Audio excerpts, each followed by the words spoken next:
നമുക്കൊരു coffee date പോകണ. അപ്പോൾ welcome to Arjun's first ever program. നമ്മുടെ വാലന്റൈൻസ് ഡേ പ്രോഗ്രാമിലേക്ക് എല്ലാവരും ഞാൻ സ്വാഗതം ചെയ്യാണ്. ഇപ്പൊ നമ്മൾ ഒരു ഗെയിം സെക്ഷനിലേക്കാണ് പോണത്. Break my heart. എന്താണോ ടാസ്ക് കിട്ടുന്നത് ചെയ്യാം. ചിലപ്പോൾ ലക്കി ആവാം, ചിലപ്പോൾ കിട്ടാതിരിക്കാം. അപ്പൊ നമുക്ക് തുടങ്ങല്ലേ. ഫസ്റ്റ് നമുക്ക് സാധനം എടുക്കാം. Scroll Instagram and choose random follower and wish happy Valentine's. ഇതൊക്കെ എന്ത്? Single out song.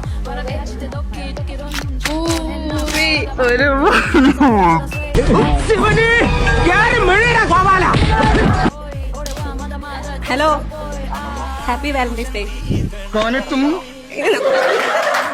ഇങ്ങനെ ഒരു കുരിപ്പിനെ ഞാൻ കണ്ടില്ലല്ലോ. Call your crush and ask A coffee date. വിളിക്കട്ടെ എന്നാല്. ഹലോ, നമുക്കൊരു കോഫി ഡേറ്റ് പോകണ. ഓക്കെ, ഇംഗ്ലീഷിലേളോ?